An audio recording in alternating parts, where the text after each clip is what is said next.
ओम नमः शिवाय। हर हर महादेव। स्वागत है आप सभी का मेरे YouTube चैनल में। कैसे हैं आप सभी? आशा करती हूँ कि आप सभी भक्त के भोलेनाथ की कृपा से ठीक होंगे। आप सभी से मेरा हाथ जोड़कर विनम्र निवेदन है कि अगर अभी तक आप लोगों ने मेरे चैनल को सब्सक्राइब नहीं किया है तो कृपया कर लीजिए। अब शुरू करते हैं आगे की कथा। बोलिए शंकर भगवान की जय, माता पार्वती की जय। श्री सूत जी कहते हैं, हे मुनियों, इस परम पुण्य दैनी महाशिव पुराण का महात्म्य में बताते समय मैं एक प्राचीन कथा का वर्णन करने जा रहा हूँ, जिसे आप सभी ध्यानपूर्वक सुने। बहुत समय पहले की बात है। पराशर मुनि के पुत्र मेरे गुरु व्यास देव जी सरस्वती नदी के तट पर तपस्या कर रहे थे। एक दिन सूर्य के समान तेजस्वी विमान से यात्रा करते हुए भगवान संत कुमार वहां जा पहुंचे। मेरे गुरुदेव में मग्न थे। जागने पर अपने सामने संत कुमार जी को देखकर वह बड़ी तेजी से उठे और उनके चरणों का स्पर्श कर उन्हें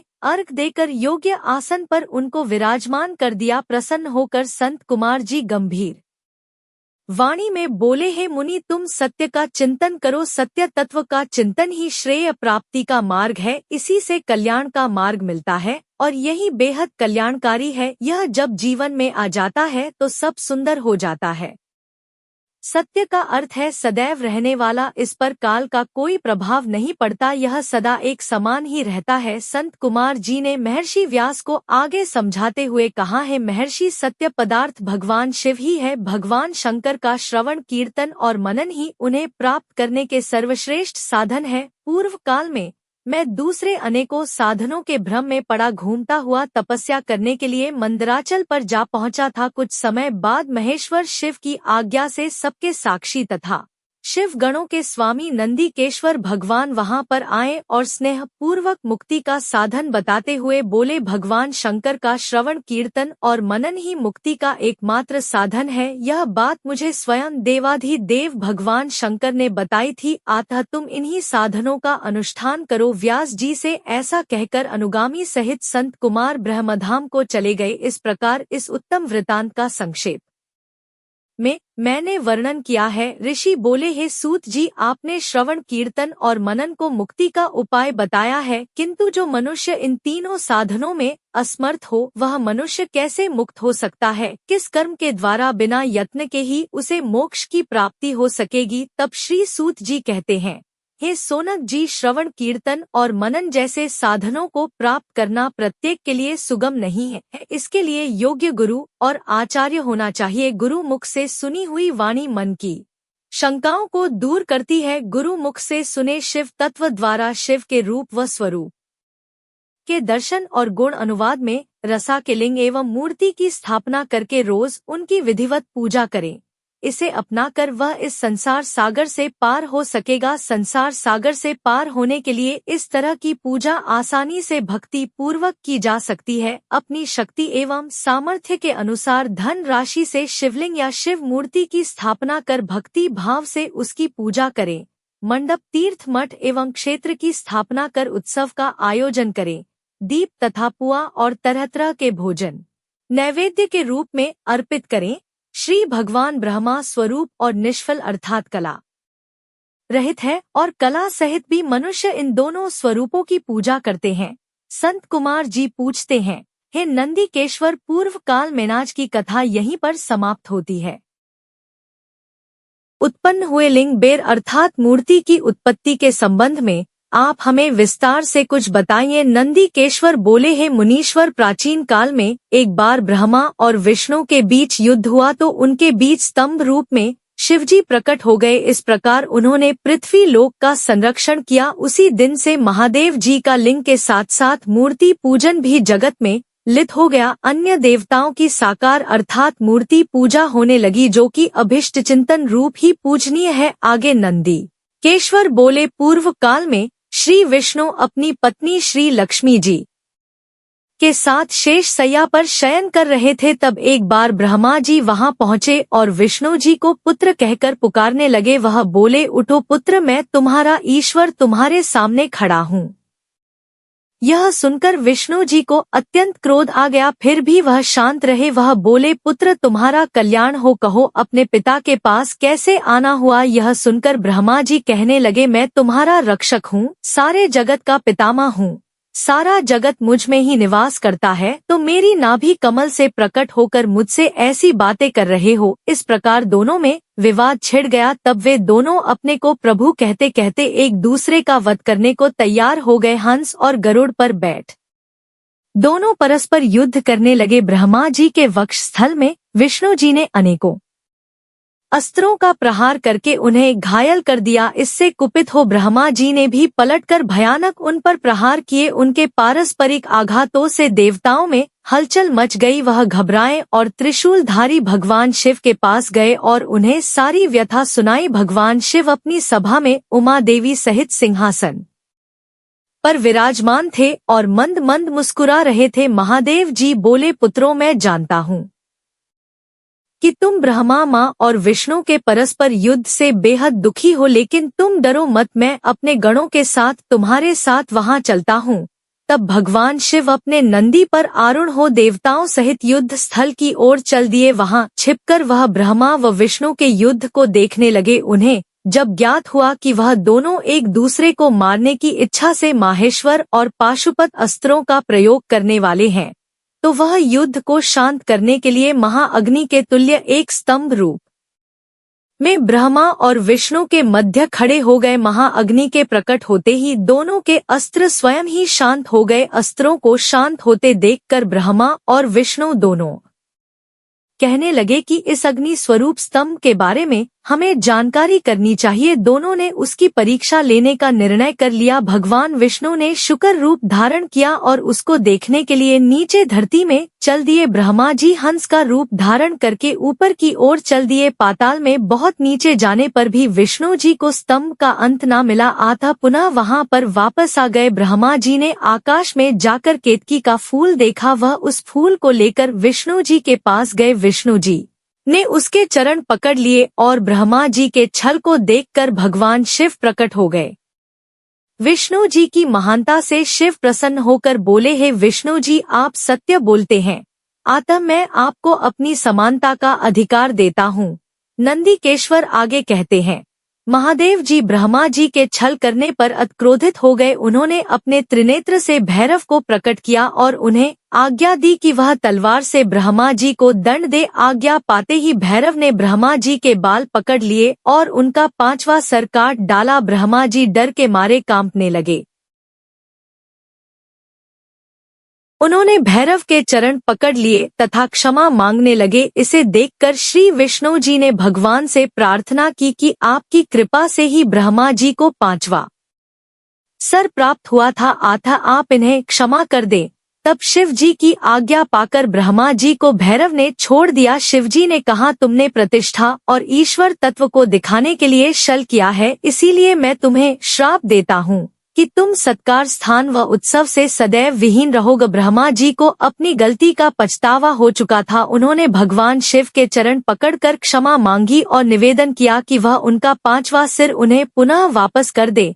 तब महादेव जी ने कहा, जगत की स्थिति को बिगड़ने से बचाने के लिए पापी को दंड अवश्य मिलना चाहिए, ताकि लोक मर्यादा सदैव बनी रहे। मैं तुम्हें वरदान देता हूँ कि तुम गणों के आचार्य कहलाओगे और तुम्हारे बिना यज्ञ कभी भी पूर्ण न हो सकेंगे। फिर उन्होंने केतकी के पुष्प से कहा, अरे दुष्ट केतकी पुष्प, तुम हमेशा मेरी पूजा के अयोग्य रहोगे। तब केतकी पुष्प बहुत दुखी हुआ और उनके चरणों में गिरकर माफी मांगने लगा। तब महादेव जी ने कहा, मेरा वचन तो झूठा नहीं हो सकता, इसीलिए तू मेरे भक्तों के योग्य हो, इस तरह तुम्हारा जन्म सफल हो जाएगा। नंदीकेश्वर कहते हैं, ब्रह्मा और विष्णु भगवान शिव को प्रणाम कर चुपचाप उनके दाएं बाएं भाग में खड़े हो गए। उन्होंने पूजनीय महादेव जी को श्रेष्ठ आसन पर बिठाकर पवित्र वस्तुओं से उनका पूजन किया। दीर्घ काल तक स्थिर रहने वाली वस्तुओं को पुष्प वस्तु तथा अल्पकाल तक टिकने वाली वस्तुओं को प्राकृत वस्तु कहा गया। हार, नोपुर, क्यूर, किरीट, पुष्प माला, रेशमी वस्त्र जिनका वैभव वाणी और मन की पहुंच से परे था, जो केवल परमात्मा के योग्य थे, उनसे ब्रह्मा और विष्णु ने अपने स्वामी महेश्वर का पूजन किया। इससे प्रसन्न होकर भगवान शिव ने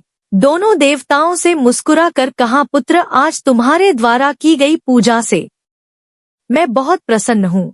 इसी कारण यह दिन परम पवित्र और महान कहा जाएगा। यह तिथि शिवरात्रि के नाम से प्रसिद्ध होगी और मुझे परम प्रिय होगी। इस दिन जो मनुष्य मेरे लिंग अर्थात निराकार रूप की या मेरी मूर्ति अथवा साकार रूप की दिन रात निराहार रहकर अपनी शक्ति के अनुसार निश्चल भाव से विधि पूर्वक पूजा करेगा, वह मेरा परम प्रिय भक्त कहलाएगा। पूरे वर्ष भर निरंतर मेरी पूजा करने पर जो फल प्राप्त होता है, वह फल शिवरात्रि को मेरा पूजन करके मनुष्य तत्काल ही प्राप्त कर लेगा।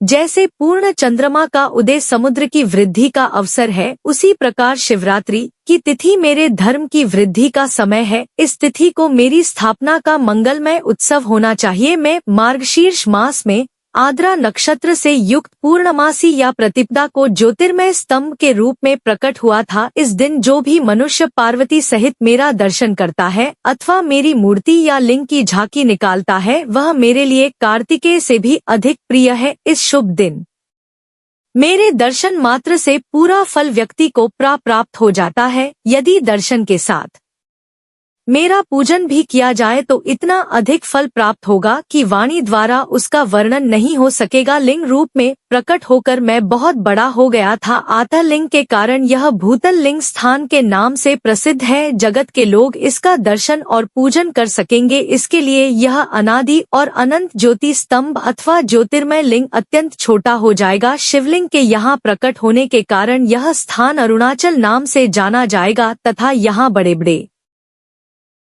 तीर्थ प्रकट होंगे। इस स्थान पर रहने या मरने से जीवों को मोक्ष प्राप्त होगा। मेरे दो रूप हैं, एक साकार और दूसरा निराकार। पहले मैं स्तंभ रूप में प्रकट हुआ, फिर अपने साक्षात रूप में ब्रह्मा भाव मेरा निराकार रूप है तथा महेश्वर भाव मेरा साक्षात रूप है। यह दोनों ही मेरी सिद्ध रूप है। मैं ही परब्रह्म परमात्मा हूँ। जीवों पर अनुग्रह करना मेरा कार्य है। मैं जगत की वृद्धि करने वाला होने के कारण ब्रह्मा कहलाता हूँ। सर्वत्र स्थित होने के कारण मैं ही सबकी आत्मा हूँ। सर्ग से लेकर अनुग्रह तक जो जत संबंधी 5 कृत्य है, वह सदा ही मेरे अधीन है। मेरी ब्रह्मा रूपता का बोध कराने के लिए पहले लिंग प्रकट हुआ, फिर अज्ञात ईश्वर तत्व का साक्षात्कार कराने के लिए मैं जगदीश्वर रूप में प्रकट हुआ हूँ।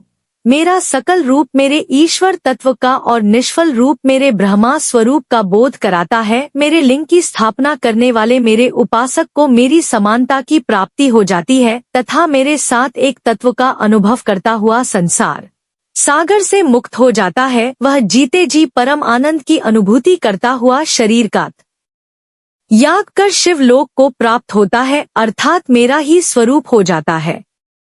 मूर्ति की स्थापना लिंग की अपेक्षा गुण है। यह उन भक्तों के लिए है जो शिव तत्व के अनुशीलन में सक्षम नहीं है। ब्रह्मा और विष्णु जी आगे पूछते हैं, हे प्रभु, सृष्टि आदि 5 कृत्यों के लक्षण क्या है, यह हम दोनों को बताइए। तब भगवान शंकर बोले, मेरे कर्तव्यों को समझना अत्यंत कठिन है, तथापि मैं कृपा पूर्वक तुम्हें बताने जा रहा हूँ। सृष्टि पालन संहार तिरोभाव और अनुग्रह मेरे जगत संबंधी 5 कार्य हैं जो नित्य सिद्ध होते हैं। संसार की रचना का आरंभ सृष्टि कहलाता है। मुझसे पाली होकर सृष्टि का सुस्थिर रहना उसका पालन है। उसका विनाश ही संहार है। प्राणों के उत्क्रमण को तिरोभाव कहते हैं। इन सब से छुटकारा मिल जाना ही मेरा अनुग्रह अर्थात मोक्ष है। यह मेरे 5 कृत्य है। सृष्टि 4 कृत्य संसार का विस्तार करने वाले हैं। नंदिकेश्वर कहते हैं, जगदम्बा उमा गौरी पार्वती के साथ बैठे महादेव ने उत्तरवर्ती मुख बैठे ब्रह्मा और विष्णु को पर्दा करने वाले वस्त्र से आदित कर उनके मस्तक पर अपना हाथ रखकर धीरे धीरे उच्चारण कर उन्हें उत्तम मंत्र का उपदेश दिया। 3 बार मंत्र का उच्चारण करके भगवान श्री शिव ने उन्हें शिष्यों के रूप में दीक्षा दी। गुरु दक्षिणा के रूप में दोनों ने अपने आप को समर्पित करते हुए दोनों हाथ जोड़कर उनके समीप खड़े हो जगत गुरु भगवान शिव की इस प्रकार स्तुति करने लगे। ब्रह्मा विष्णु बोले, हे प्रभु, आपके साकार और निराकार 2 रूप है। आप तेज से प्रकाशित है, आप सबके स्वामी है, आप सर्व आत्मा को नमस्कार हो। आप प्रणव मंत्र के बताने वाले हैं तथा आप ही प्रणव लिंग वाले हैं।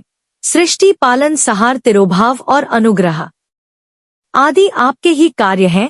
आपके 5 मुख है, आप ही परमेश्वर है, आप सबकी आत्मा है, आपके गुण और शक्तियाँ अनंत है, हम आपको नमस्कार करते हैं। इन पंक्तियों से स्तुति करते हुए गुरु महेश्वर को प्रसन्न कर ब्रह्मा और विष्णु ने उनके चरणों में प्रणाम किया। तब महेश्वर बोले, आद्रा नक्षत्र में चतुर्दशी को यदि इस प्रणव मंत्र का जप किया जाए तो यह अक्षय फल देने वाला होता है। सूर्य की संक्रांति में महा आद्रा नक्षत्र में एक बार किया प्रणव जप करोड़ों गुना जप का फल देता है। मृगशिरा नक्षत्र का अंतिम भाग तथा पुनर्वसु का शुरू का भाग पूजा होम और तर्पण के लिए सदा आद्रा के समान ही होता है। मेरे लिंग का दर्शन प्रातः काल अर्थात मध्याह्न से पूर्व काल में ही धन धन भोला नाथ बंट दिए तीनों लोक पल भर में। ऐसे दीन दयाल मेरे शंभु भरे खजाना पल भर में करना चाहिए। मेरे दर्शन पूजन के लिए चतुर्दशी तिथि उत्तम है। पूजा करने वालों के लिए मेरी मूर्ति और लिंग दोनों एक समान है। फिर भी मूर्ति की अपेक्षा लिंग का ऊंचा स्थान है, इसीलिए मनुष्यों को शिवलिंग का ही पूजा करना चाहिए। लिंग का ओम मंत्र से और मूर्ति का पंचाक्षर मंत्र से पूजन करें। शिवलिंग की स्वयं स्थापना करके या दूसरों से स्थापना करवाकर उत्तम द्रव्यों से पूजा करने से मेरा पद सुलभ होता है। इस प्रकार दोनों शिष्यों को उपदेश देकर भगवान शिव वही अंतर्ध्यान हो गए। आज का अध्याय, आज की कथा यहाँ पर संपूर्ण होती है। कल फिर आपके सामने होंगे आगे की कथा के साथ। वीडियो अच्छी लगी हो तो वीडियो को लाइक करें, साथ ही चैनल को सब्सक्राइब करना भी ना भूले। आप सभी भक्तों का पुनः पुनः धन्यवाद। कथा को पूर्ण श्रवण करने के लिए हर हर महादेव।